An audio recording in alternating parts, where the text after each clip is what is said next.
Ujian praktek ilmu hadis kelas 12 keagamaan Man 1 Madiun yang beranggotakan Dinda Novianti dan Tuti Wijayanti. Kami akan menjelaskan tentang materi kelas 10 semester 2 bab 7 tentang orisinalitas proses tadwinul hadis. 1. Orisinalitas hadis pasca tadwinul hadis. Menurut mayoritas ulama, sejarah penulisan dan penghimpunan hadis secara resmi dan massal dalam artian sebagai kebijakan pemerintah baru terlaksana setelah adanya perintah resmi dari Khalifah Umar bin Abdul Aziz. Jadi tenggang waktunya adalah sekitar 90 tahun setelah wafat baginda Nabi Shallallahu Alaihi Wasallam. Dalam masa tenggang tersebut terjadi berbagai peristiwa dan fitnah yang ditenggarai karena berbagai motif untuk memperkuat aliran-aliran keagamaan tertentu. Selain itu, hal yang paling pelik adalah terjadinya pemalsuan-pemalsuan hadis yang dilakukan oleh golongan dengan dalih untuk suatu tujuan tertentu. Oleh sebab itu, dengan kenyataan ini maka ulama hadis berupaya menghimpun hadis Nabi dan menghubungi periwayat yang telah tersebar di berbagai daerah yang jauh melalui jalur perlawatan dan rihlah ilmiahnya. 2. Pemalsuan hadis. Pada saat terjadinya tadwinul hadis Nabi ke dalam suatu kitab ternyata telah dimanfaatkan oleh orang-orang yang tidak bertanggung jawab. Mereka membuat hadis palsu yang berupa pernyataan-pernyataan yang mereka katakan berasal dari Nabi Shallallahu Alaihi Wasallam, padahal Nabi sendiri tidak pernah menyatakan hal yang sedemikian. Menurut jumhur ulama, awal mula munculnya pemalsuan hadis Nabi Shallallahu Alaihi Wasallam yaitu pada masa Khalifah Ali bin Abi Thalib radhiyallahu wajhah.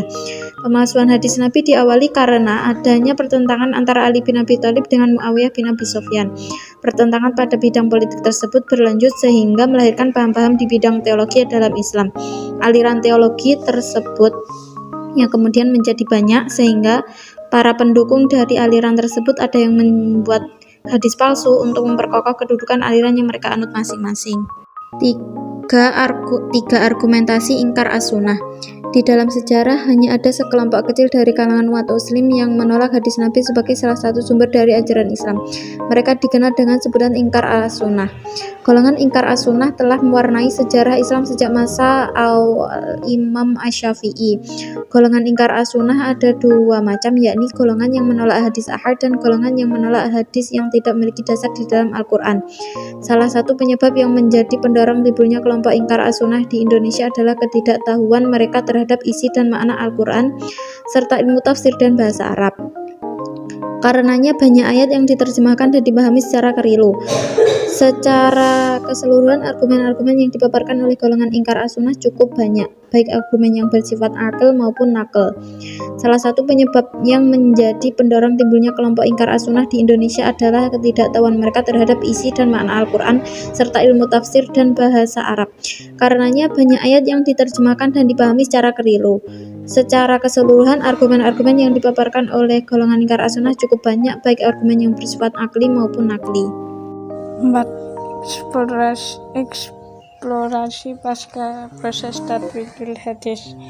Di dalam catatan sejarah umat muslim bahwa Islam dan ajarannya mengalami kemajuan pada zaman klasik 660 sampai 1250 dan puncak kemajuan terjadi sekitar tahun 650 sampai 1000 Masehi. Ulama besar yang hidup pada masa kemasan ini jumlahnya cukup banyak, baik ulama yang menguasai di sudut bidang tafsir, hadis, fikih, ilmu kalam, falsafah, tasawuf, kedokteran, sejarah, algoritma maupun di bidang pengetahuan umum. Periode klasik berakhir sampai Baghdad jatuh di tangan Hulagu Khan. 5. Terpeliharanya orisinalitas hadis. Sekiranya hadis Nabi Shallallahu Alaihi Wasallam hanya berkedudukan sebagai sejarah tentang keberadaan dan kehidupan Nabi Muhammad Shallallahu Alaihi Wasallam semata, niscaya perhatian ulama terhadap sanad dan mantar hadis akan berbeda dengan sekarang. Ahlu ra'yi, ahlu nakli dan di dalam Islam telah berjima dan menetapkan bahwa hadis atau sunnah dasar bagi hukum-hukum Islam dan umat Islam ditugaskan mengikuti hadis atau sunnah sebagai Al-Quran dan petunjuk utama di dalam Islam.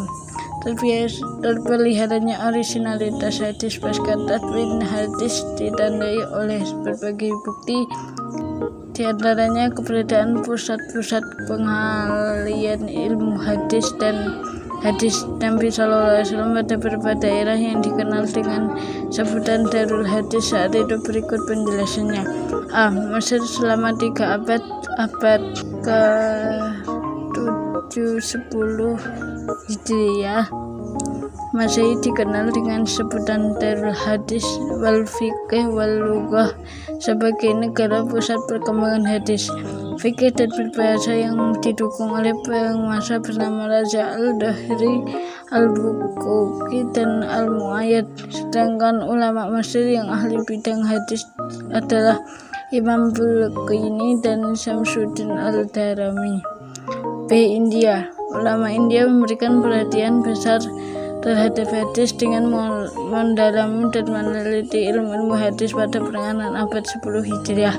Dalam kegiatan pemeliharaan orisinalitas hadis pasca Tadwinul Hadis, banyak kemunculan karya tulis yang berupa syarah dan kritikan terhadap hadis dan sanad terdapat dalam kutub sitah. Bahkan ulama India mampu menghimpun hadis-hadis hukum beserta kritikan pada sanadnya dengan menjelaskan catat yang tersembunyi pada beberapa hadis. C. Saudi Arabia. Adanya dukungan dari pemerintah Raja Abdul Aziz Al-Saudi di negara Arab Saudi terwujud dan berdirilah Fakultas Syariah di Mekah dan Madinah serta Fakultas Sastra yang di Riyadh. Banyak kitab-kitab hadis yang lahir dan kemunculan sebagai penyambung dari mata rantai ulama terdahulu yang memberikan indikasi bahwa terpeliharanya orisinalitas hadis pasca Tadwinul Hadis di zaman ulama mutaqaddimin.